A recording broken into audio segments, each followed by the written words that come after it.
Vamos lá, João capítulo 4, versículo 6 em diante. Diz assim o texto: estava ali a fonte de Jacó, e Jesus, cansado da viagem, assentou-se junto à fonte, e era quase a hora sexta. Todo mundo aqui sabe qual é a hora sexta?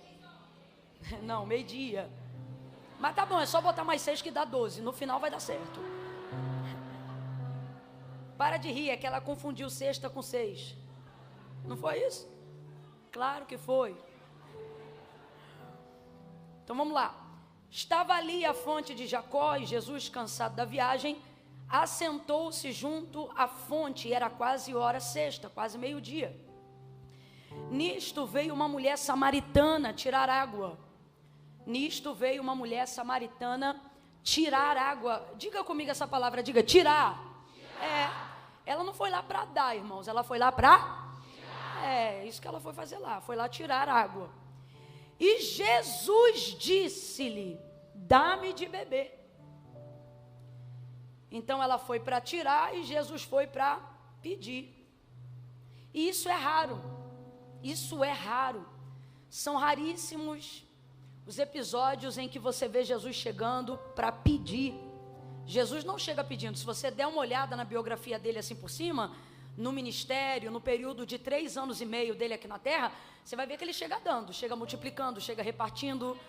Jesus é desses, né? Então isso aqui é um episódio raro na Bíblia.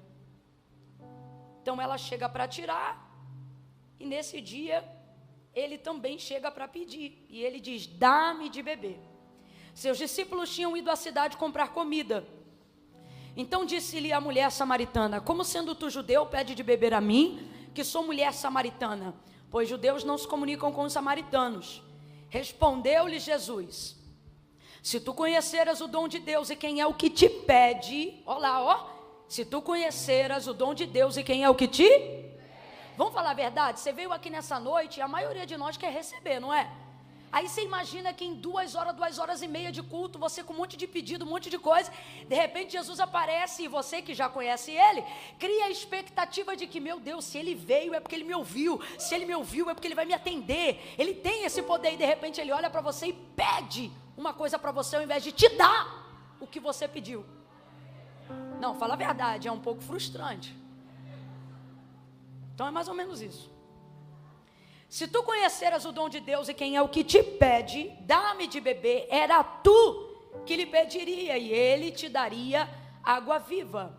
Disse-lhe então a mulher: Senhor, tu não tens com que tirar a água, e o poço é fundo, onde pois tem água viva? És tu porventura maior do que Jacó nosso pai, que nos deu o poço do qual ele próprio bebeu, bem assim os seus filhos e o seu gado? E respondeu Jesus: todo aquele que beber desta água tornará a ter sede, mas aquele que beber da água que eu lhe der, nunca mais terá sede. Pelo contrário, a água que eu lhe der, fará brotar nele uma fonte de água que jorra para a vida eterna. Então disse-lhe a mulher: Senhor, dá-me dessa água, para que eu não tenha mais sede, nem precise vir aqui buscá-la. E disse-lhe Jesus: vai, chama teu marido e vem cá. Irmão, Jesus quando é bom, mas quando é terrível, ele é melhor ainda. Jesus sabia ou não sabia que essa mulher não tinha marido? Chama teu marido e vem cá. Meu Deus, que maldade. Chama teu marido e vem cá. E respondeu ela: não tenho marido. E ele disse: disseste com verdade. Em outras versões, tens razão em dizer que não tens marido, pois já tiveste 5, e o 6º, que é agora, não é teu marido. Isto disseste com verdade. Disse-lhe a mulher: Senhor, vejo que és profeta. Nossos pais adoraram neste monte, mas vós, os judeus, dizem que é em Jerusalém que se deve adorar. E Jesus lhe disse: mulher, creia, a hora vem em que nem neste monte nem em Jerusalém adorareis o Pai. Vós, os samaritanos, adorais o que não conheceis. Nós adoramos o que conhecemos, pois a salvação vem dos judeus. Mas a hora vem e já chegou. Não. Eu teria dado um glória a Deus. Olha o que Jesus está dizendo. A hora vem e já chegou, em que os verdadeiros adoradores adorarão ao Pai em espírito e em verdade, pois o Pai procura os tais que assim o adorem. Deus é espírito, e importa que os que o adorem em espírito e em verdade. Então lhe disse a mulher: eu sei que o Messias vem. Camila, posso sentar? Não. Posso fechar a Bíblia? Não. Camila, a leitura não está um pouco longa? A gente não leu nenhum capítulo ainda. Tem gente aqui que só abre a Bíblia na igreja e está reclamando. É a oportunidade que você tem de ler a Bíblia. Quem lê a Bíblia todo dia não está reclamando. Continuando.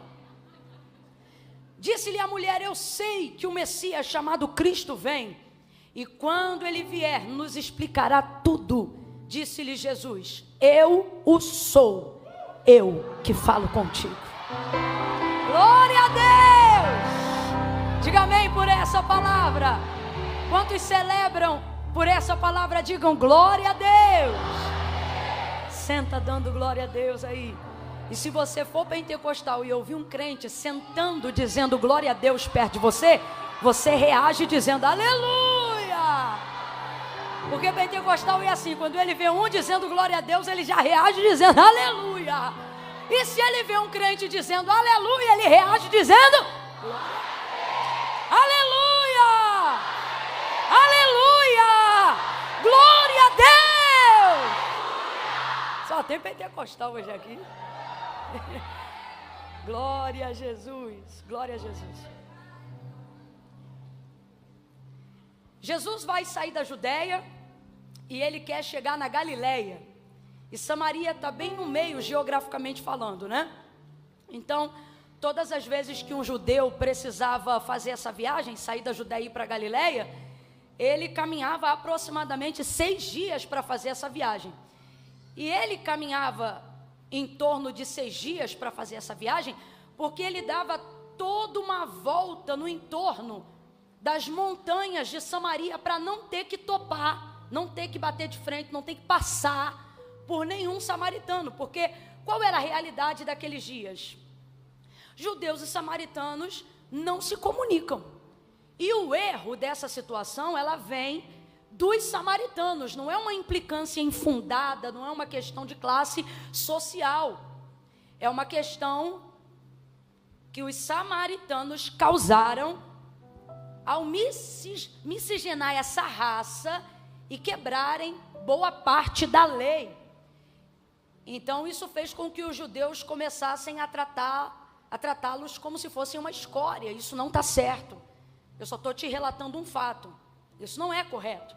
Mas eu estou te dizendo como era. Então, o pior xingamento que tinha naqueles dias não é esse que você conhece na cultura ocidental, não. Era você chamar uma pessoa de cão. Aí talvez você diga: Camila, mas eu conheço coisas muito piores. Não precisa nem me dizer, eu imagino. Mas naquela cultura, essa é a pior de todas elas, porque você chamar alguém de cão significa que aquela pessoa não reconhece você como espécie humana. Entende? Então, é pior do que não ser nada, é ser alguma coisa totalmente avessa daquilo que você deveria ser, irracional. Eu te considero um animal, e um animal de rua, um cão. Porque dentro da cultura judaizante, por exemplo, Mateus capítulo 15, versículo 21 em diante, você vai ver a história da mulher cananeia sendo contada, aquela mulher sirofenícia. Já ouviu falar dela? Ela tinha uma filha miseravelmente endemoniada, e ela começou a gritar e a clamar: filho de Davi, tem compaixão de mim, filho de Davi, tem compaixão de mim. Jesus não lhe respondia a palavra. Aí os discípulos dizem: despede-a, pois vem gritando atrás de nós. Aí Jesus vai dizer: não convém pegar o pão dos filhos e deitá-los aos cachorrinhos. É o que ele vai falar para ela. Mas veja, ele não diz deitá-los aos cães. Se você for olhar no grego, tá de fato como está traduzido para a gente: cachorrinho, né? Ele diz: não convém pegar o pão dos filhos e deitá-los aos cachorrinhos. Aí ela diz: sim, Senhor, mas também os cachorrinhos. E aí ela responde na mesma nomenclatura do que ele usou: os cachorrinhos também comem das migalhas que caem da mesa dos seus senhores. Então qual é a diferença? O cachorrinho nesse contexto é o servo de casa, é o estrangeiro que é aceito. Ele não tem as mesmas bênçãos do filho, mas ele tem a dignidade de quem trabalha, para quem tem dignidade. Então ela entendeu isso na ocasião, e Jesus tratou ela dessa maneira. Depois também que ela recebeu a fé, e entendeu que Jesus era o Senhor, ele também não conseguiu chamar ela nem mais de cachorrinha, porque a fé dignifica você, ela te eleva a níveis que a sociedade não reconhece, mas que o céu impõe sobre toda a sua história e trajetória de vida. Tanto é que depois Jesus já não diz mais cachorrinha, ele diz, oh mulher. E para quem não sabe, mulher é um título. Quando Eva foi criada, Adão não disse será chamada Eva, ele disse será chamada mulher. E é o título que todas nós carregamos aqui na condição de mulheres. Então, a fé dignifica, valoriza ela. Então, qual era a condição do samaritano? Cão de rua. E tem diferença, Camila? Tem. Quem tem aqui cachorro em casa? Quem tem cachorro em casa? Não é pecado ter não, gente. Vou perguntar de novo. Quem tem cachorro em casa? Então, você trata o cachorro de casa igual trata o cachorro da rua? O cachorro de casa, ele vem, ele lambe, ele pula, você até briga, mas você não bate nele por causa disso. É o cachorro de casa, né? É o seu animal. Agora, o da rua, você deixa qualquer cachorro passar por você e cheirar qualquer cachorro? Quando você vai sentindo aquele cheiro, às vezes alguns com doença ali na pele, você não trata igual. Vamos falar a verdade? Eu não estou dizendo que tem que tratar mal. Eu só estou te perguntando uma coisa óbvia. Você trata o cachorro da rua igual trato de casa? E trato de casa igual trato da rua? Não, você trata diferente. Hoje em dia, rapaz, hoje em dia tem cachorro dando glória a Deus por ter nascido cachorro. Não é? É um tratamento que... é coisa séria. A vacina dos bichos é mais cara do que a de gente. A comida deles está mais cara do que o quilo de carne.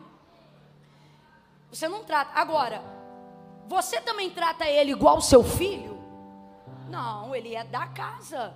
Mas não é, deixa eu sair para outro dia. O certo, a via de regra, você trata ele igual trata seu filho? Não. Você também trata ele como trata a si mesmo? Eu amo, eu tenho um cachorro lindo. Rapaz, se tivesse concurso de galã de cachorro, esquece, meu cachorro. Mas é cachorro. De vez em quando o Eduardo quer botar em cima do sofá, eu digo, não. Cachorro, eu digo, a casa é minha, rapaz, sofá é meu. Não gosto de pelo nas minhas coisas. Não gosto de cheiro de cachorro nas coisas de gente. Eu não gosto. Para mim, meu cachorro é tratado coisa séria. Água boa, tudo bom.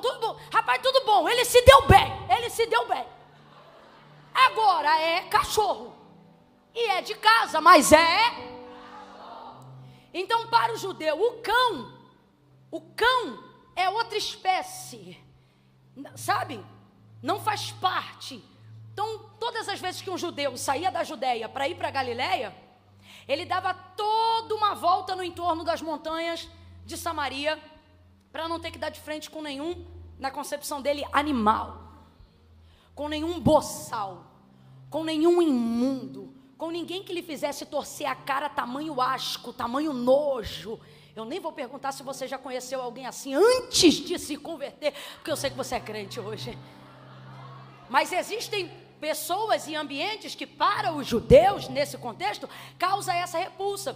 Então essa viagem, normalmente ela deveria durar não mais do que 3 dias, se o itinerário fosse feito corretamente. Ou seja, passar pela província de Sicar, passar por Samaria. Então, você lembra quando Jesus vai contar a parábola do bom samaritano? Aquela parábola não é sorteada de qualquer maneira, não. Aquela parábola ali é inspirada em uma realidade entre os judeus e samaritanos.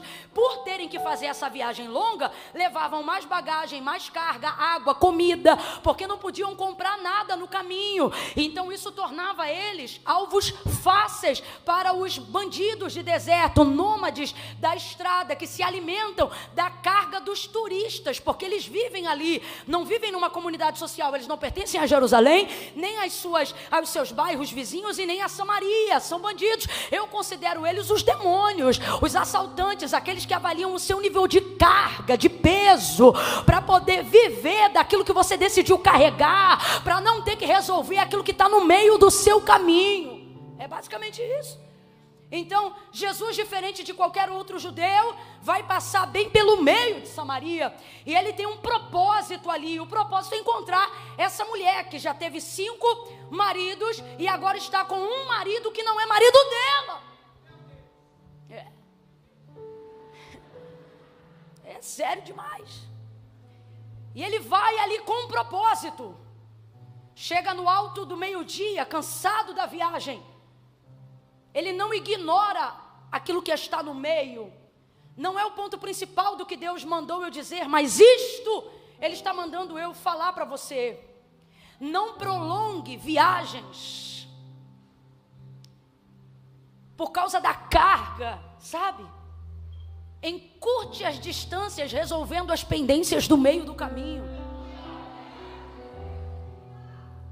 Eu acho incrível porque no texto João revela esse momento de Jesus dizendo assim: e era-lhe necessário passar por Samaria. Diferente de quando Jesus, por exemplo, vai à casa de Marta e Maria, João já vai revelar, e Jesus amava Marta, Maria e Lázaro. Então veja, na casa de Marta, Maria e Lázaro, Jesus não ia por necessidade, ele ia por amor, afinidade, comunhão. Agora, Samaria não, impelimento ministerial. Eu não vou porque eu quero, eu vou porque eu tenho uma missão lá. Sabe, isso fala sobre maturidade, para não fingir que não tem pendência, mas para encará-las.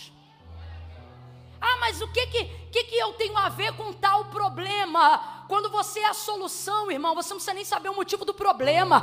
Não foi Jesus que começou o problema entre judeus e samaritanos, mas quando a solução está na tua mão, não importa quem começa, importa quem termina.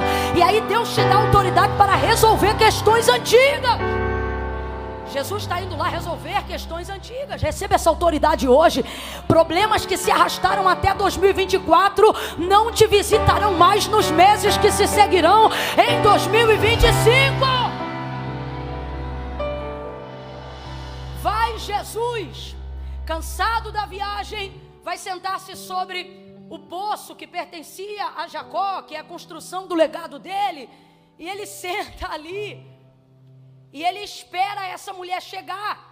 Ela vai buscar água num horário totalmente atípico, para não ter que lidar com a rejeição social. As mulheres, em via de regra, não buscam água nesse horário. A água você pega pela manhã.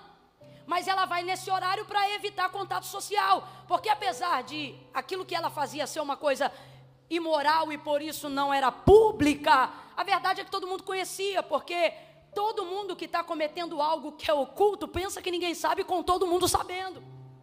A verdade é essa. Quem acha que está fazendo escondido só está iludindo a si próprio. Eu vou falar do jeito que Deus está mandando. Essa mensagem já vazou.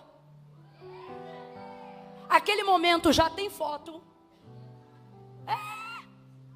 Você pode até achar que por ser imoral está totalmente velado, mas não está. Não está. Como é que a gente sabe disso? Porque ela evita contato social, mas depois que ela conhece Jesus e vive também libertação e salvação, ela volta para o meio da cidade contando tudo que ela viveu, e aí o povo vem em cima do que ela falou, porque ela dizia assim: olha, eu conheci um homem lá no poço que tem dito tudo quanto eu tenho feito. Então todo mundo pensou o quê? É profeta, que foi o primeiro pensamento que ela teve quando foi confrontada pelo pecado. Então todo mundo pensou: ora, se esse homem teve coragem de falar tudo que ela tem feito, eu vou lá ver ele, porque ele só pode ser E quantos anos não pisa um profeta em Samaria?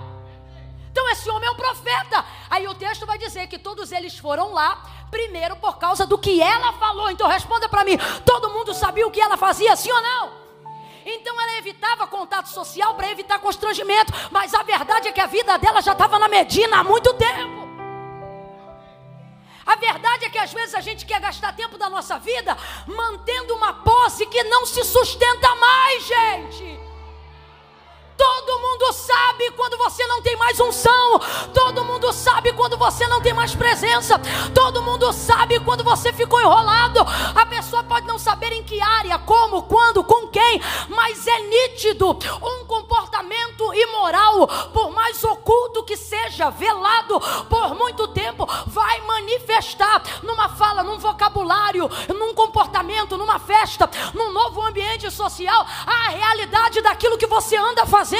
Por mais que você não conte, por mais que você não diga, Deus me trouxe hoje aqui para dizer: esta realidade não pode ser evitada. Ela pode pode não ser comentada, ela pode não ser publicada, mas ela não ficará oculta para sempre. Vai manifestar, tua fala vai manifestar, teu jeito vai manifestar, teus horários vão manifestar isso. Vai manifestar. Ninguém comentava, mas todo mundo sabia.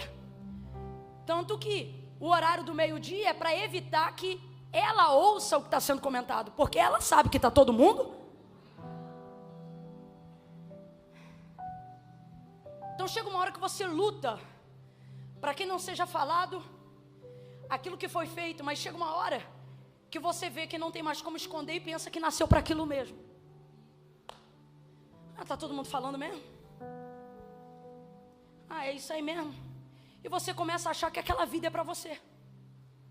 Afinal, você criou mecanismos para viver essa vida, para sustentar o falso status, falso prestígio, falsa moralidade e falsa vida, porque esse amor é falso, esse relacionamento é falso, essa vida é falsa. Só que às vezes tudo que você tem é uma vida falsa. Era o caso dessa samaritana. A vida que ela tem é uma vida falsa, mas é a vida que ela tem, é a vida que ela conhece. E depois de muito viver uma vida que você não deveria viver, mas ser a única vida que você conhece, você começa a achar que é a vida que você tem que viver. E é nessa hora que Jesus aparece. Ei, me lembrei de uma canção que diz: ainda tem vida aí, e mesmo que o cenário diga que é o fim, ele indo para o teu poço, mas Deus está dizendo: ainda tem vida aí.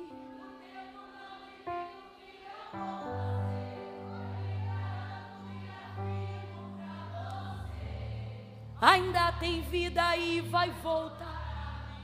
Fala pro teu irmão: existe uma vida boa, uma vida de verdade, uma vida além das aparências, além dos arrobas, além das fotos no Instagram. Tem uma vida de verdade te esperando. Tem uma vida cheia de vida na vida que você está levando. Uma vida onde você não precisa andar fingindo que é feliz quando na verdade está oprimido.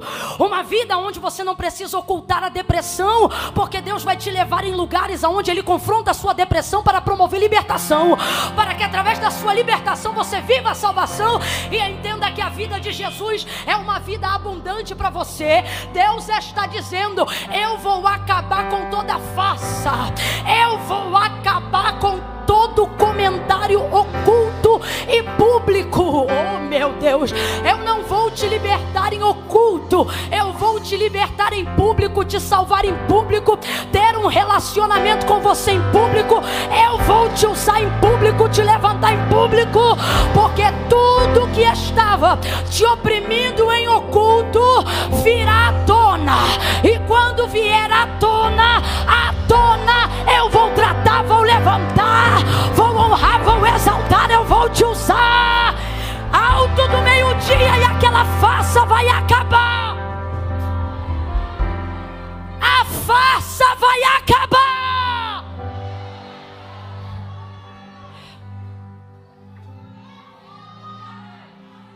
Ela não sabe, mas está prestes a viver o melhor dia da vida dela.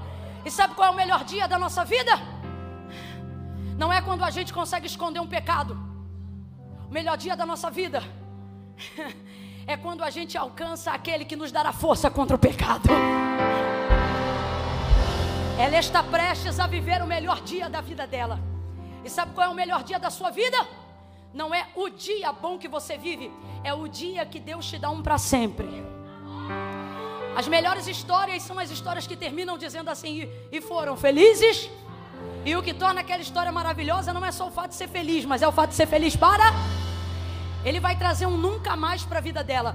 Todas as vezes que Deus te der um nunca mais, junto com um nunca mais, Ele também vai te dar um para sempre. Oh, aleluia!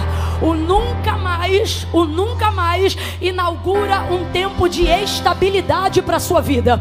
O nunca mais de Deus inaugura um tempo algo de segurança para a sua vida. Essa mulher vai voltar a caminhar, ou vai viver uma estabilidade que ela nunca viveu, uma liberdade que ela nunca viveu, uma consciência pura que ela nunca viveu, um nível de alegria que ela nunca viveu, um nível de verdade que ela nunca viveu. E poucas coisas são tão boas quanto a sensação de liberdade. Poucas coisas são tão boas quanto a sensação de libertação. Poucas coisas são tão boas quanto a convicção de poder caminhar como se estivesse voando. Eu me lembro que quando entreguei minha vida para Jesus, eu perguntei para minha avó: avó, olha para mim, eu estou voando? E ela disse: não, minha filha, seus pés estão no chão. E eu disse: que coisa estranha, desde que eu voltei da igreja, eu não sinto como se eu estivesse andando, eu sinto como se eu estivesse voando. Dali para frente eu entendi palavras que eu passei a conhecer: conhecereis a verdade e a verdade vos libertará. A pessoa que é liberta, ela anda como se voasse. Por isso Isaías vai dizer: os que esperam no Senhor renovarão as suas forças, subirão com asas como de águia, caminharão e não se cansarão, correrão e não se fatigarão. Eu não sei para quem, mas Deus está dizendo: eu quebro toda opressão nesta noite, e a partir de hoje você vai voar. Você vai voar. Vai voar. Ei, irmãos, a vida falsa custa muito caro. A vida falsa custa mais do que dinheiro. Ela custa a nossa dignidade, ela custa a nossa saúde emocional. Amém. Então assim, você só olha o pecado da samaritana, mas Jesus está conseguindo olhar a vida de sofrimento que esse pecado trouxe, sabe? Imagina isso. Ai, que luta. Tem que pegar água quando o sol está totalmente alinhado na terra. É o momento mais quente. Só para eu ter certeza que você está me ouvindo, eu disse que é o momento mais, porque tudo que as outras pessoas fazem livremente, você tem que dar jeito para fazer. O horário que entra, o horário que sai, as ligações, as mensagens que apaga, as outras que tem que dar print, os dossiês que você monta para se proteger se te acusarem. Sabe? Então só se pensa no aparato, mas imagina o peso que é isso.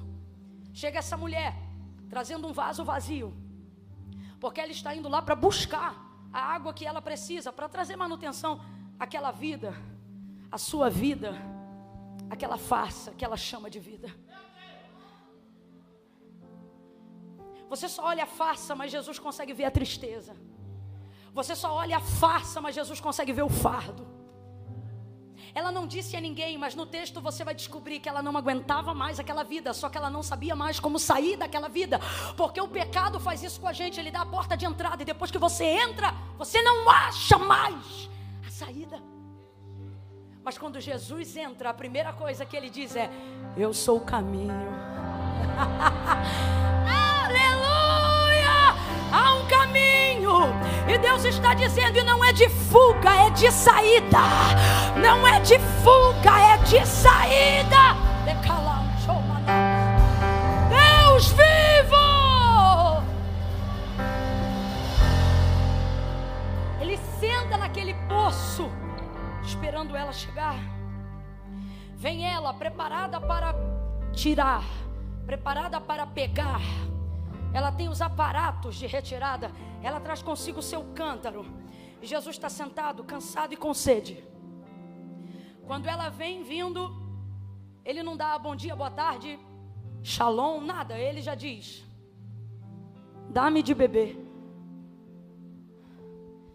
Rapaz, ela fica injuriada. Como sendo tu judeu, pede de beber a mim que sou mulher samaritana? Mas vamos falar aqui que esse padrão de moralidade, essa religiosidade ou essa ética dela também é falsa. Desculpa, mas eu vou falar. Porque é estranho, mas você vê que é coisa mesmo de comportamento. Lá em Jerusalém também tem comportamento de fariseu, né? O cara que passa o camelo pelo buraco da agulha, mas não passa um fio. Olha a situação. Tu acha mesmo que há problema em um judeu falar com um samaritano? Você acha que isso é antiético? Quando a mulher está pegando um cara que não é marido dela? Então, umas coisas assim meio estranhas.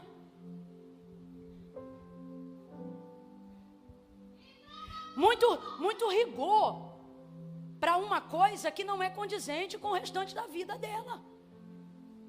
Porque quem vive uma vida dessa não tinha que estar preocupado se ele era medo, persa, galileu. Para ela tinha que ser mais um homem como qualquer outro. Mas eu vou lhe dizer onde está o problema de verdade, e ela justifica nessa ética. E não é pecado ter ética, pelo contrário, é bom que todos nós conheçamos sobre ética e valores. Só que eu vou te mostrar onde está o problema. Sabe qual é o problema? Eu vim nesse poço com a intenção de levar, e aí eu chego aqui e o cara quer me pedir. Vamos falar rasgado então, para todo mundo entender? Se ele chega dando, ela não quer nem saber quem ele é. Porque a gente é assim. Se chegarem entregando, a gente aceita e ainda dá glória a Deus. O problema é quando chega pedindo. Não, vamos falar a verdade. Se eu chego aqui hoje, escolho, sei lá, alguém aqui no meio do povo e digo assim: Deus mandou, ou não preciso nem botar Deus, eu digo assim: eu senti de te dar o meu carro. Meu carro é bom. É bom, aí já recebeu. Nem dei, já recebeu. A gente é assim. Se chegar dando se chegar dando, a gente já recebe, não quer nem saber de onde vem. Pelo contrário, a gente, amém, era de Deus. Deus falou que ia fazer isso.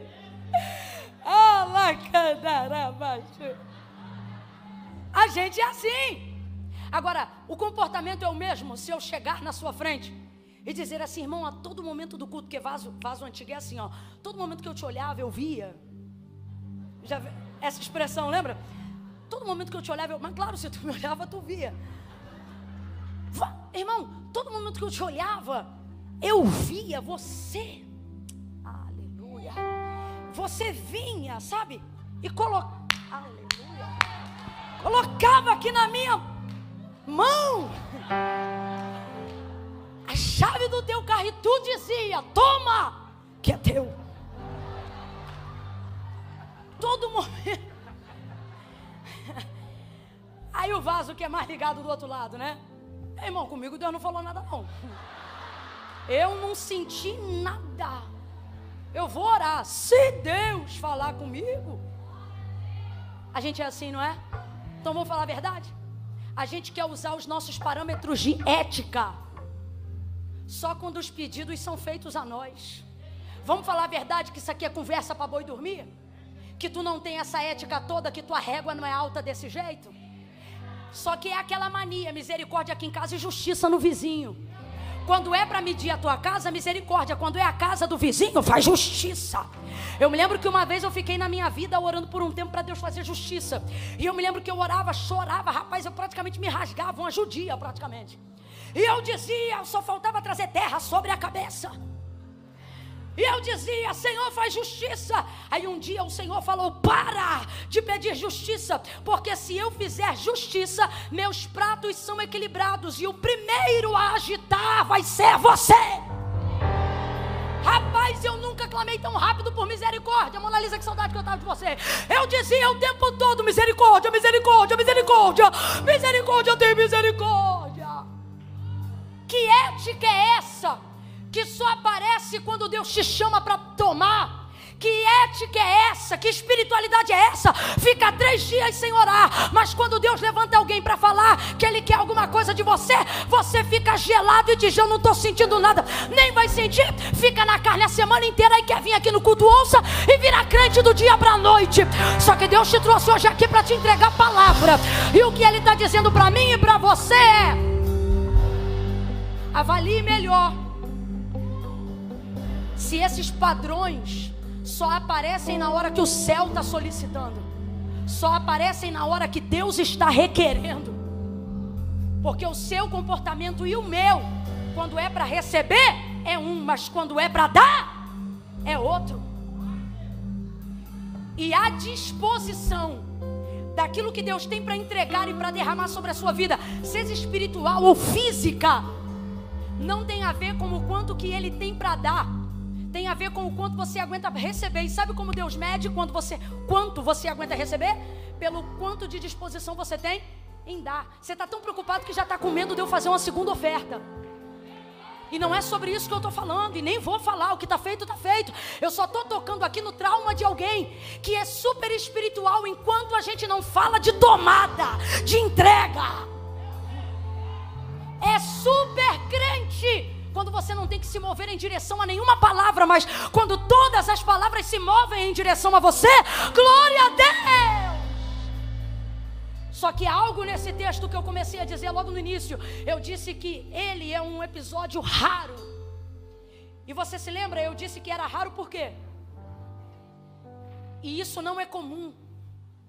São raras as ocasiões e as pessoas a quem Deus ou Jesus chegou pedindo alguma coisa. Então veja, você olha para essa mulher e pensa: rapaz, mas para quem ele foi pedir?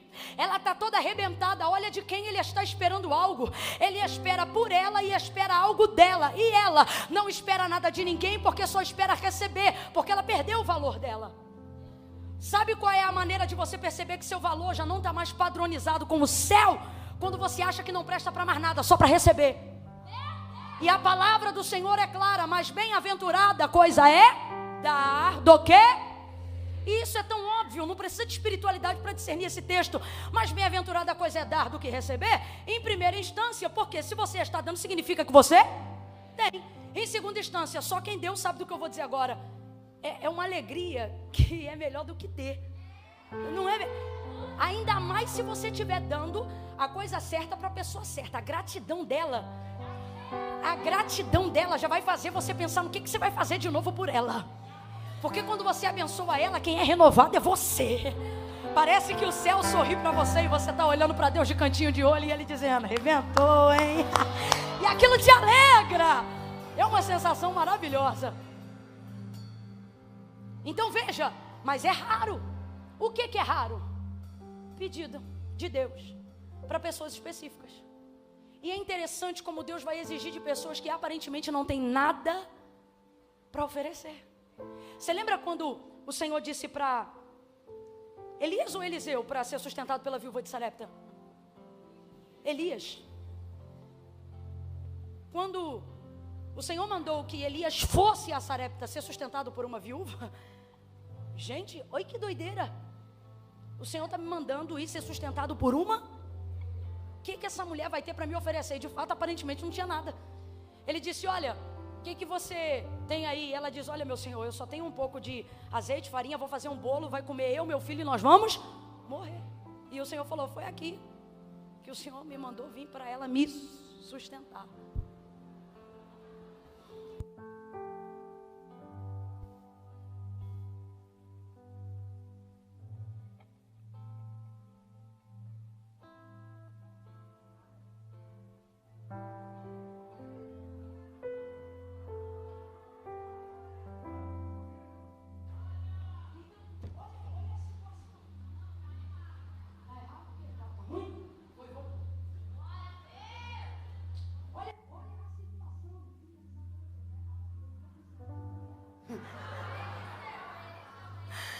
Veja, então olha a situação, aparentemente nada a oferecer. Eu queria muito que você olhasse para quem está do seu lado e falasse assim para essa pessoa: você não imagina quem sentou do teu lado hoje. Fala assim com carinho. E não importa se é da tua família não, tá? Se é da tua família, tu imposta mais a voz, porque em casa é mais difícil. Olha para essa pessoa e fala assim para ela: olhando assim tu não me dá nada, né? Não dá nada por mim, né? Mas se você soubesse, se você soubesse de mim o que ele sabe,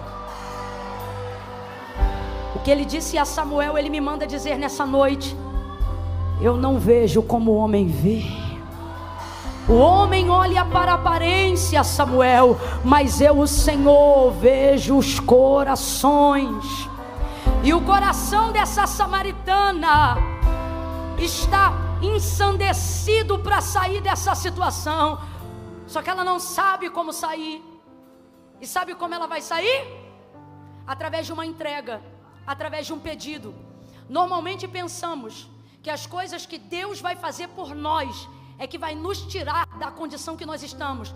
Então, dentro da nossa cultura ocidental, normalmente avaliamos as coisas que queremos que Deus faça por nós da seguinte maneira: se o Senhor me der tal coisa, eu faço tal coisa. Se o Senhor abrir tal porta a partir desse dia, então eu faço assim, assado. Não foi assim que Jacó fez? Se o Senhor me livrar e fazer assim, de tudo que o Senhor me der, eu vou te dar o dízimo. Rapaz, mas já era para tu dar o dízimo. Desde Abraão o dízimo já é dado, e tu vindo com essa conversa agora, Jacó.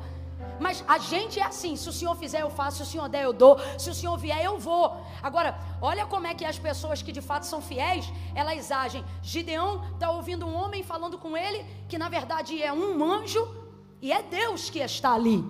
E aí o anjo do Senhor fala para ele: eu sou contigo, você vai vencer os midianitas. E ele não está acreditando em nada do que o homem está falando, porque ele diz: eu sou da tribo menor, e eu sou o menor da menor tribo, e isso. Aí o anjo continua falando: olha, eu vou ferir aos midianitas através de você, e vou juntar um pessoal que eu com você vou ser uma mão mais forte do que o exército inteiro do inimigo. E Gideão não está acreditando em nada disso. Aí ele disse: o Senhor é comigo, por que eu estou aqui malhando trigo no lagar? Sabe assim? Rapaz, aí o homem continua falando, e é o anjo, e é Deus. E aí ele continua falando. Olha como Gideão faz a prova. Ele diz assim: eu vou lá dentro cozinhar um cordeiro, eu vou cozinhar uma oferta agora, e eu vou botar ela aqui em cima dessa pedra aqui no altar. E quando eu colocar ela aqui, aí a gente vai ver. Ele não fala isso com a boca, mas fala com o pensamento. Porque qual é o pensamento dele? Deus dá para qualquer um, mas receber ele só recebe de quem ele escolhe. Então, se ele está me chamando para essa obra, vamos ver como é que ele vai receber a minha entrega. Então veja, o anjo não pediu nada, ele que decidiu dar para provar se era anjo mesmo, para provar se era Deus mesmo. Porque a quem Deus chama pedindo algo, Deus recebe aquela entrega. Então Deus não recebe tudo de todo mundo. Eu vou te dar um exemplo clássico, João 3,16. E Deus amou o mundo de tal maneira que enviou o seu Filho, para que todo aquele que nele crê não pereça, mas tenha vida eterno. O Filho foi entregue para todos.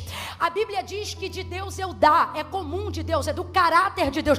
Você vai ver gente que não presta recebendo de Deus. Você vai ver gente que não gosta recebendo de Deus. Você vai ver gente que na sua vista parece ser pior do que você, ou mais fraco do que você, e vai receber de Deus coisas que você não recebeu. E isso buga às vezes a sua mente. Asaf quase entrou em crise quando viu a prosperidade do ímpio. Minha é a prata, meu é o ouro, diz o Senhor dos Exércitos. Está escrito: de Deus é o dar. É uma característica de Deus. Ele dá a quem Ele dá a quem Ele, e Ele escolhe quem quer por critérios que a gente não conhece. Agora, o pedido de Deus não é para todos. Veja, o Filho é para todos, salvação é para todos, mas o pedido de Deus só é para escolhido ou amigo. Então está na hora de você entender por que Deus pede a você coisas que não pede a ninguém.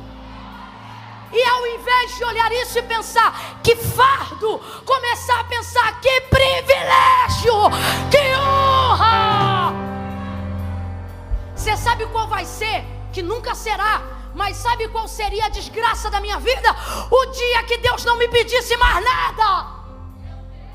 Neste de que a morte venha antes sobre mim, que a sepultura me encontre primeiro, e não a ausência do querer de Deus. Isso é desgraça. Isso é desgraça.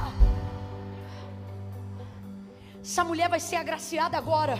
Só que ela vai ser agraciada de um jeito diferente, que ela entende de graça. O que uma mulher como essa, que já teve 5 e está com um homem que não é dela, entende de graça? Não, ela tem uma concepção de graça, de favor. Os beijos são favores. O dinheiro do sacolão é favor. A mesada semanal é favor. Esse é o entendimento que ela tem de graça. Ela está sempre pronta a receber. Então ela já perdeu o valor dela. Você não perde seu valor pelo tanto que te dá. Você perde seu valor quando acha que não tem mais nada para entregar. sabe? Ela já perdeu. Então ela não tem noção. Ela só sabe o que é ter, o que é querer para ela. E agora Jesus vai libertar ela não dando, vai libertar ela pedindo.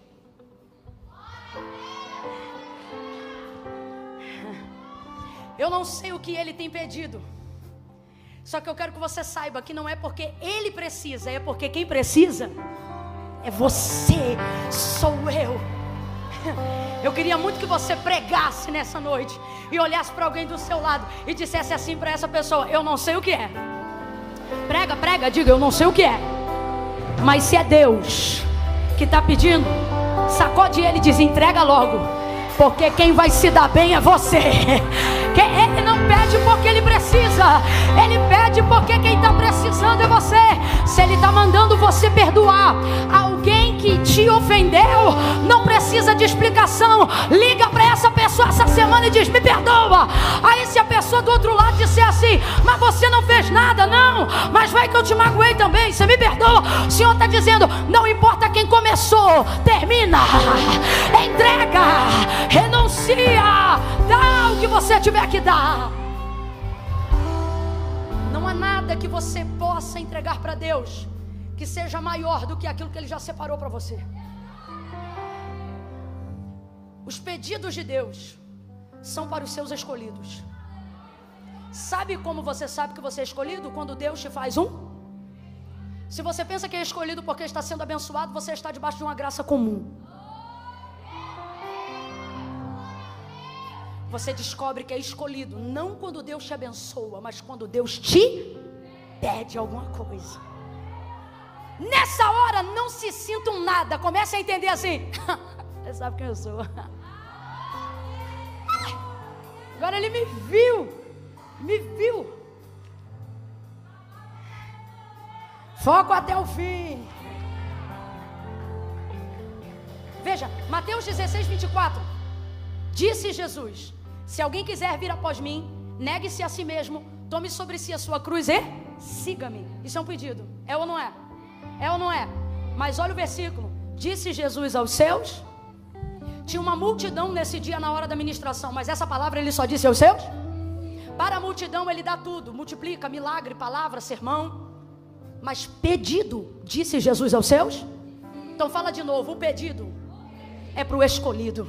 Diga de novo: o pedido é para o chamado, o pedido é para o eleito. Se Deus já te pediu ou está te pedindo alguma coisa, seja para largar o cigarro, seja para largar o vício, seja para largar quem não é para estar com você, não se sintam nada, se sintam tudo. Se Ele está pedindo é porque Ele espera algo de você que não espera de ninguém. Você vai ganhar essa cidade samaritana, você vai ganhar essa cidade, mulher. O pedido é para os escolhidos. Para com essa cabeçudice de achar que Deus só abençoa quem escolhe. Rapaz, a graça comum está sobre o mundo, mas o pedido só para quem Deus escolhe. Eu vou falar rasgado. Deus dá para qualquer um, mas receber Ele só aceita de quem Ele escolhe. Ele escolheu essa mulher. Você não gostou, mas Ele escolheu. Você xinga ela, mas Ele escolheu. E esse é o lance que buga a mente da sociedade. Ei, você não gostou, mas Ele escolheu. Não aprovou, mas Ele escolheu. Conhece a fama dela, mas Deus escolheu. Ela realmente não prestava, mas Deus escolheu. Não era flor que se cheirasse, mas Deus escolheu. A família não era boa, mas Deus escolheu. Deus escolheu, Deus escolheu, Deus escolheu. Nem ela sabe, mas Ele escolheu. Não foste vós que escolhestes a mim, mas eu que escolhi a vós. Ele te escolheu. Você não sabia, mas Ele te escolheu. Tu estava no baile, mas Ele te escolheu. Tu usava droga, mas Ele te escolheu. Tu se prostituía, mas Ele te escolheu. Corrompido estava, mas Ele te escolheu. Tu era sem vergonha, mas Ele te escolheu. Vacilão, mas Ele te escolheu. Religioso, mas Ele te escolheu. Ananias vai dizer para o Senhor: Senhor, de muitos eu ouvi que esse Saulo é perseguidor, é sanguinário e tem cartas para levar preso os discípulos do Senhor. Ananias, vai, porque ele é para mim um vaso escolhido. Ele é escolhido. Eu vou pedir coisas para ele que só ele será capaz de me dar. Por isso eu escolhi, porque ele vai me dar a vida, ele vai me dar as mãos, ele vai me dar a escrita. Tudo que eu pedir ele vai me dar. Ele não prestava, mas eu escolhi. Ele perseguia, mas eu escolhi. Ele te escolheu. Ele te escolheu. Não foi ele nem eu, foi ele que te escolheu. Eu estou sentindo uma unção tão severa. Ele te escolheu. Ele te escolheu.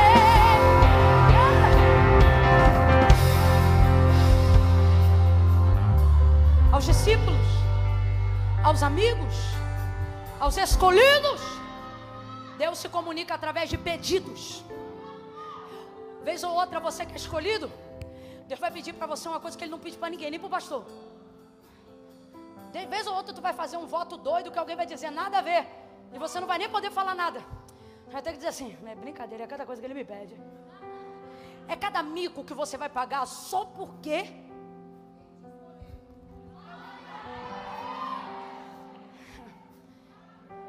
cada doideira que tu vai fazer. Hoje ainda aqui tem uns que vão correr de um lado, outros do outro, outros que vão marchar. Hoje ainda aqui. E se você aparecer no vídeo, que nem esses dias eu vi, que tem um corinho aí que eu tô cantando e viralizou, e os cabelos para um lado para o outro, eu tô com a cara de maluca, irmão. E aí eu olho pro vídeo e eu digo: meu Deus, o que é isso? Aí eu, no final, eu penso: Jesus, olha que mico, olha que preço, olha que situação. Eu estava lá no culto de oração, te dando lugar. Aí meu cabelo voa para um lado, minha língua voa para o outro. E eu estou no mistério. E enquanto eu estou com vergonha, Ele está dizendo: eu escolhi por causa disso, foi por causa disso que eu escolhi. Eu ia pedir de você coisas que outros não teriam coragem de me entregar. Ele te escolheu. Te escolheu.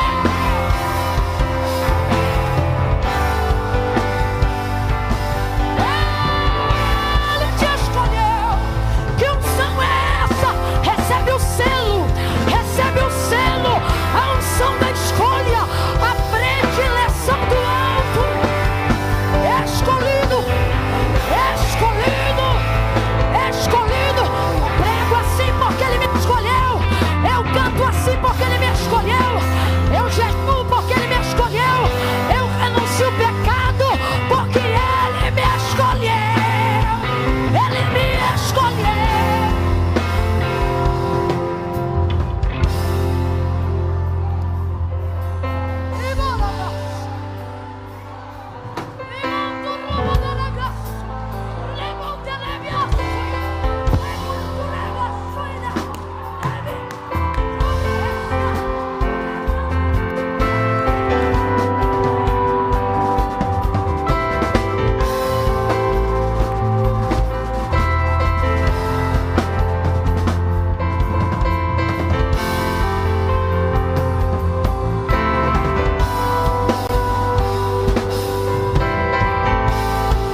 Tem dia que você vai voltar para casa e vai chorar por coisas que Ele pediu para você fazer que ninguém vai entender. Mas você vai fazer, porque você começou a entender que ter de Deus uma solicitação é uma honra. É uma honra. Ele não precisa de mim, mas conta comigo. Sabe? Senta devagar para não pecar.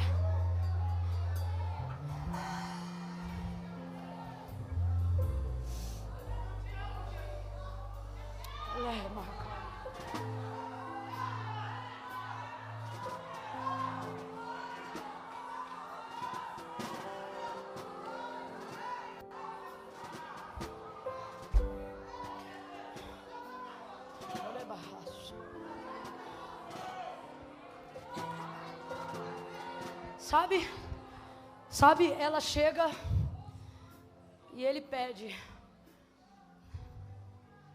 Ela na hora não quer dar, porque não entende quem está pedindo. Tem coisa que você não faria por outras pessoas, mas quando você sabe quem está pedindo, você diz, rapaz, eu vou ter que fazer, porque é fulano que está me pedindo. Não é assim? Vamos falar a verdade, gente, sem hipocrisia. Dependendo de quem pede, a gente diz, não vai dar não. Não tenho não, mas dependendo de quem é, você diz, vou ter que dar um jeito. Aí a pessoa diz, fala que você não pode. Aí você, mas é que é fulano que está me pedindo. É mais ou menos isso. E aí, ela, quando ouve e entende quem está pedindo, e como é que ela entende? Quando ele diz, se tu soubesse quem é o que te pede, tu lhe pediria e ele te daria, não só água, ele te daria água viva. Eu acho que na cabeça dela, ela pensa assim, então quer dizer que tem uma outra fonte? Será que essa fonte é uma fonte exclusiva? Ele vai me dar acesso e aí lá eu posso buscar água às 9 horas da manhã.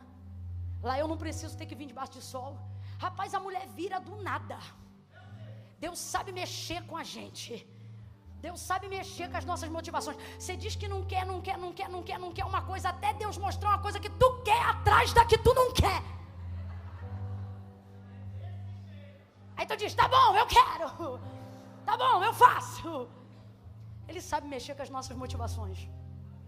Aí ela diz, na hora, ele já nem estava pedindo mais nada.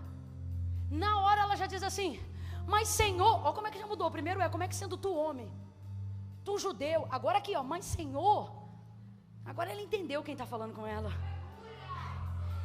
Mas Senhor, poço é fundo e tu não tem com o que pedir. Então veja, primeiro ela se sente por cima, depois ela se sente por baixo demais. E é igualzinha a gente com Deus.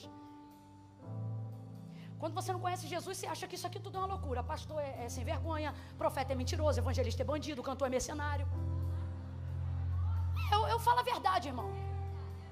Mas depois que você tem uma experiência com Jesus, você aprende a respeitar homem de Deus, mulher de Deus, gente de Deus, a discernir Deus, a comunidade de Deus, o corpo de Cristo.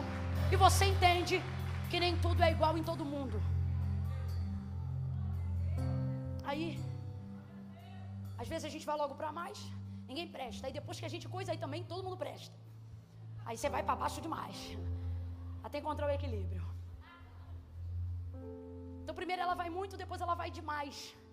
Como sendo tu judeu, o Senhor, o poço é fundo, como é que o Senhor vai tirar? Rapaz, se ele está pedindo água e só ela tem cântaro, ele está dizendo que vai beber de onde? Só que ela se acha tão cachorra. É sério, é para você entender. Ela se acha tão canina por causa dos rótulos sociais, pelo peso da consequência do seu pecado, pela história do seu passado. Ela se acha tão ruim que ela não consegue entender que se ele está pedindo água a ela, ele está disposto a usar o cântaro. Mas vamos falar aqui de um jeito que eu quero que se entenda o contexto. Tu bebe água da vasilha do teu cachorro? Meu cachorro é um pit monster, aquele que baba a beça. A água dele, depois da segunda bebida, já fica homogênea.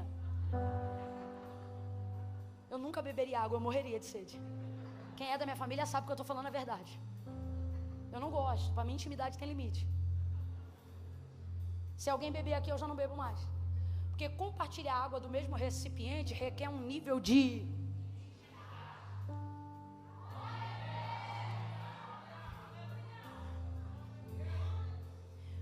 Se eu posso compartilhar um pouco dessa água. Bebe, amor, um pouquinho da minha água, vai. Só um cadinho. Bebe tudo não, que eu tô com sede.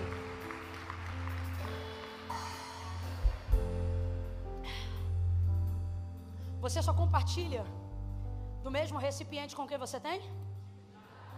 Só que Jesus vai fazer isso à luz do dia. Se ele está dizendo que está com sede, se ele pediu água e ele pediu para ela, ele está disposto a beber no cântaro?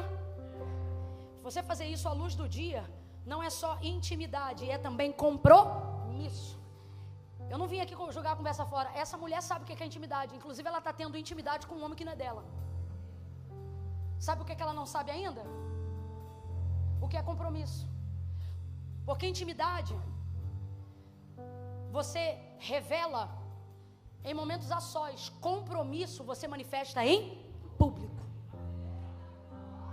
Quando você vê que o cara te ama mesmo, ou que a menina está decidida a ficar com você, ela faz com você uma aliança. Ele faz com você uma aliança, te dá um anel de compromisso, vai na tua casa te pedir em namoro. Ou você aceita, posta uma foto bonita no Instagram e todo mundo comenta lá. Eu profetizo isso para você que está esperando no Senhor uma foto bonita. Vai, recebe.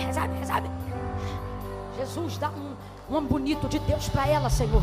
Uma mulher bonita de Deus para ele, cheia, bonita, cheirosa. Aleluia. Amém. Então, tipo, você conversa com aquela pessoa. Às vezes a conversa está no direct, às vezes só no WhatsApp. Mas quando vai pro feed, todo mundo sabe que agora eles têm porque compromisso é a luz do dia. Alto do meio-dia. Se Jesus está disposto a beber água do cântaro dela, ele não está só falando sobre querer se aproximar. Ele está falando sobre ter autoridade para assumi-la. Rapaz, isso é muito forte. Eu vou falar rasgado. Tem homem que tu pensa que te ama, mas ele só tem intimidade com você dentro de carro com vidro fechado. Tu acha que esse menino te ama, mas ele só te usa debaixo de poste com luz quebrada. Intimidade que não vai oferecer compromisso, pula fora. É uso. E você não é uma embalagem. Sai disso hoje. Vou falar como Deus está mandando para alguém aqui. Não precisa nem terminar, porque aonde não houve compromisso não há término. Vai embora sem dar tchau. Sai disso. Troca o chip do telefone hoje.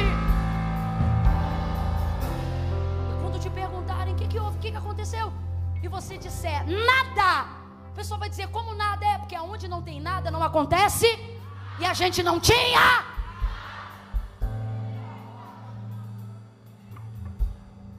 Ela se submete e ela demora a entender que ele estava disposto a beber do cântaro dela. Afinal, quem beberia água do cântaro do seu cachorro? Só que Jesus tem esse poder e essa graça sobre a vida daquele a quem ele escolhe. Não importa de onde esteja vindo, não importa quem tenha tocado antes em você, não importa o que você praticou antes daquele momento. Jesus tem um poder que só ele tem e ninguém mais tem. Qual é o poder? Vou te dar o exemplo pelos milagres que ele fez. Quando a mulher do fluxo de sangue tocou nele, ela era tida como uma mulher imunda naquela sociedade. Lembra? Então todo aquele que tocasse ou fosse tocado por uma mulher naquela condição ficava imundo. Só que ela tocou em Jesus, na orla de suas vestes. Diga para mim, Jesus ficou imundo? Porque Jesus tem esse poder sobre a vida de quem ele escolhe. Se tudo que ela toca fica imundo, por que quando tocou em Jesus, Jesus não ficou imundo? Pelo contrário, quando ela tocou, quem foi curada? Não importa de onde você vem, não importa o quão imundo você esteve. Quando você toca nele, não é ele que fica sujo, é você que fica limpo. Quando o leproso foi procurar Jesus, foi Jesus que ficou leproso ou foi ele que ficou limpo? Foi Jesus que passou a se envolver em relacionamentos escusos depois de ter conhecido essa mulher, ou foi ela que se tornou uma santa mulher de Deus? Jesus está dizendo, quando eu disse segue-me, quando eu digo segue-me, eu sei do que eu estou falando, porque eu não estou sobre sua influência, mas eu tenho completo poder para te influenciar. Então o que você tem não passa para mim, mas o que eu tenho será impossível não passar para você. Então não importa a quantidade de baba que teu cântaro teve. Quando Jesus falar, dá-me de beber, não precisa nem limpar. Aonde a boca dele tocar, aonde as mãos dele passarem, por onde a palavra dele se mover, haverá santidade, perdão de pecados, pureza, libertação, transformação. E eu encerro aqui. Eu queria falar ainda de mais um monte de coisa, porque esse texto, ele está entre os 3 textos preferidos da Bíblia para mim. Mas não dá, porque a gente só tem que falar o que Deus manda e não o que a gente quer falar. Eu amo esse texto entre muitos aspectos, porque um deles me impressiona. Fala-se de água o tempo todo. Diz-se que ele está com sede. Ela vai buscar água porque também quer. No final ela não pega, ele não bebe, e todo mundo está saciado. Por quê? Porque o principal do texto não é a água que lava a louça, é a água que lava a alma. A água que ela foi buscar, amanhã ela vai ter que vir de novo, e quinta-feira de novo, e sexta-feira de novo. Mas aquela que ela recebeu de Jesus, ela agora não só tem poder para ser lavada, como também tem poder para limpar onde ela passa. Aonde ela passa, ela também lava. Aonde ela passa, ela também limpa. Aonde ela passa, ela também transforma.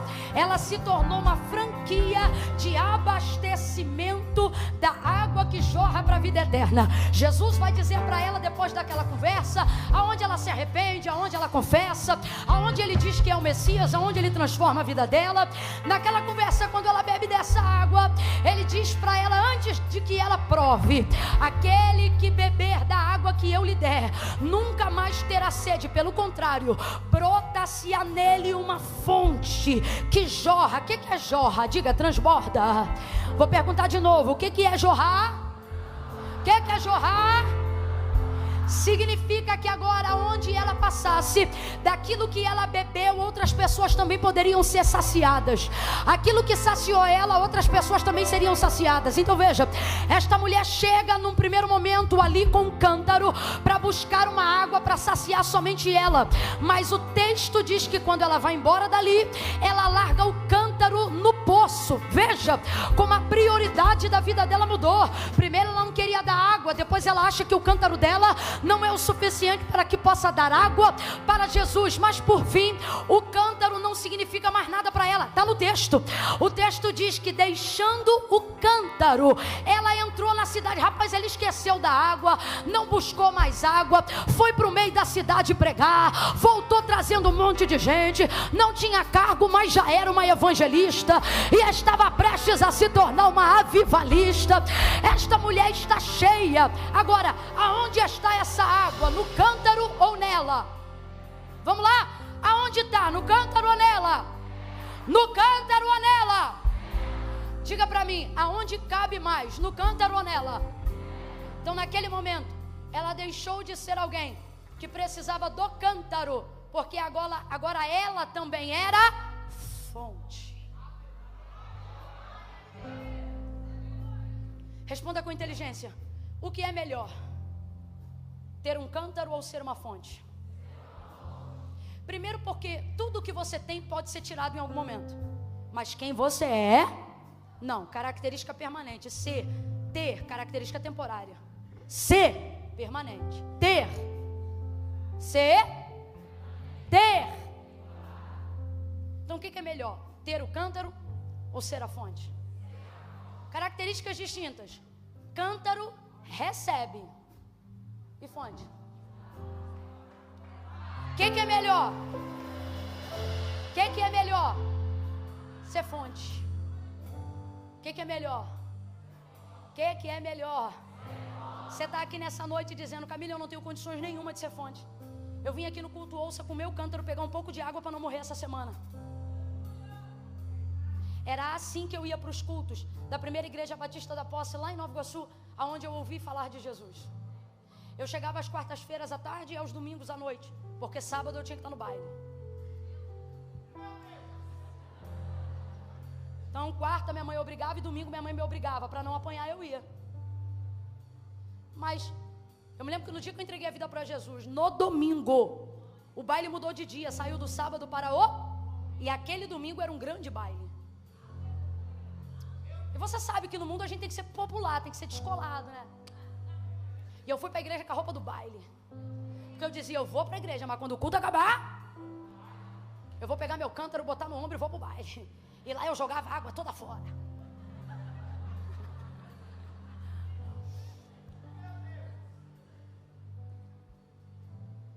Eu nunca imaginei que eu poderia ser uma fonte. Eu tinha medo do escuro. Durante 2 anos eu fiquei sem dormir direito. Eu só dormia a partir de 4:30 da manhã, que era quando o sol começava a levantar, porque eu tinha muito medo, espanto noturno. Minha mãe veio de muitos pactos, de uma vida muito mística. Então, quando ela entregou a vida para Jesus, ela entregou a gente já era adolescente, já não queria, então ela obrigava. Eu me lembro que um dia eu ouvi o pastor dizer assim, não é por força nem por violência. Rapaz, eu nunca prestei atenção no culto, mas naquele dia, falei, ó mãe, o pastor disse que não é por força nem por violência. Aí minha mãe dizia, ainda não cheguei nessa parte na Bíblia. Vai na minha frente. A gente ia aqui na frente dela. Eu nunca imaginei. No dia que eu entreguei a vida para Jesus, quem conhece meu testemunho que sabe. Bermudinha, samba, canção, camisete do Piu Piu. Gente, impossível tentar imaginar a irmã Camila de cropped. Não, você vai tentar imaginar, não vai conseguir. Debaixo do sangue carmesim você não vê quem eu fui, você só vê quem eu sou e quem eu serei. Não adianta, não vai conseguir, não vai. Mas foi assim. Eu pensava, pra mim só dá cântaro. Ir lá, beber um pouco, sair, esvaziar e voltar. Só isso que dá. Então eu era muito oprimida, muitos problemas, muito espanto noturno, muita luta, muito medo, muito medo, muito medo. No mundo espiritual Deus já tinha algo. E o diabo sabia que depois era eu que ia perturbar ele. Então ele pensou, tudo que eu puder perturbar ela agora. Não é que ele parou de me perturbar. Só que agora não é só ele que me perturba, eu devolvo a pressão. E aí, eu me lembro... Isso, devolva a pressão, isso vai acontecer com você também. O mundo não vai ficar mais fácil, mas Deus vai te ensinar a ser mais forte. Que Deus te abençoe, para que você chegue em lugares onde Satanás pensa que tem o domínio, e que seja contigo como foi com Cristo. Ao invés de na vida passada, quando eles vinham me atormentar, é agora quando a gente chega na cidade que eles dizem, já vieste nos atormentar, já, porque Deus quer que você seja o terror dos demônios.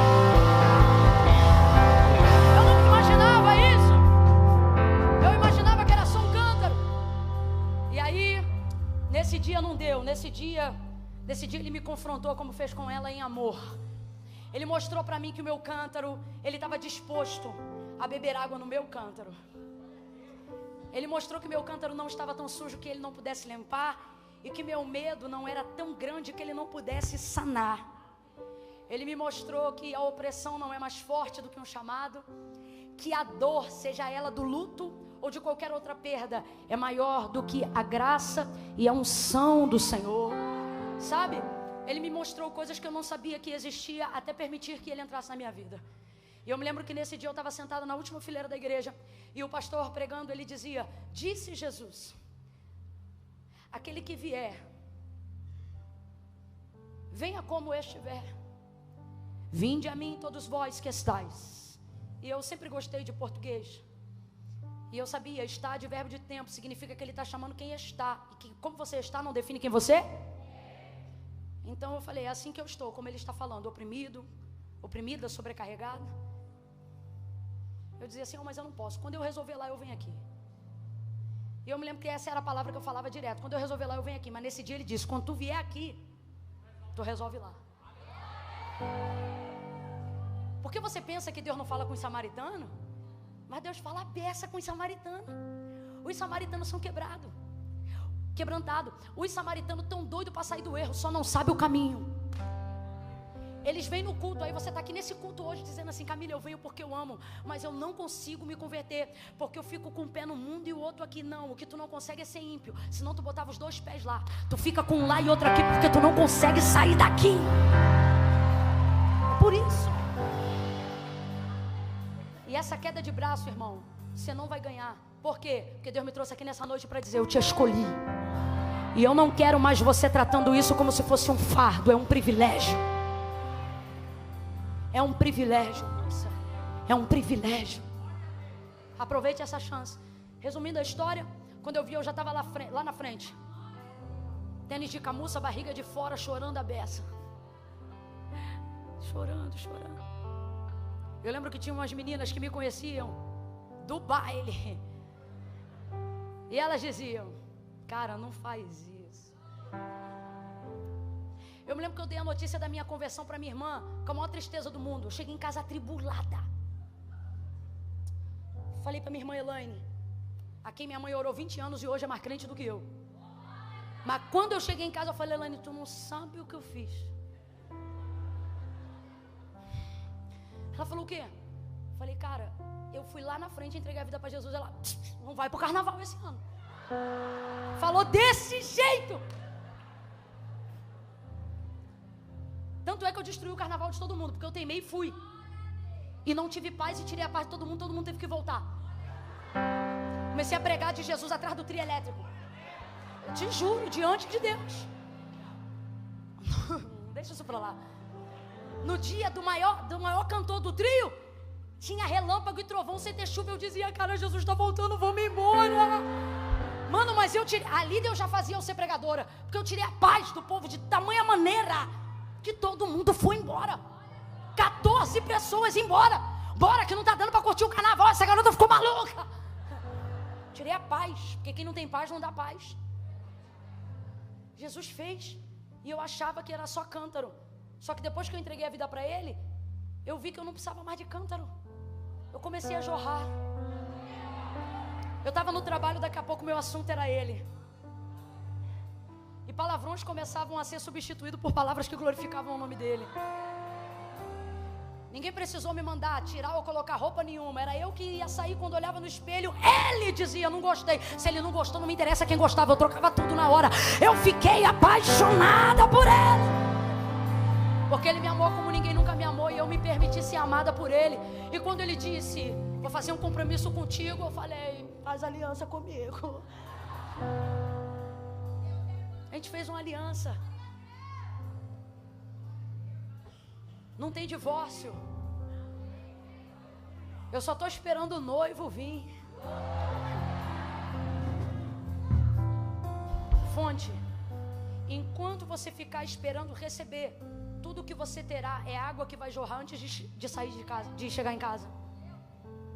Vai depender de todo mundo que tem água. E vai virar guruzinho de madame, chaveirinho de profeta. Eu estou te mandando a real. Só que Deus está dizendo: você não precisa. Deixa o cântaro hoje no canto do poço. E vem beber da água cristalina. Água que cura.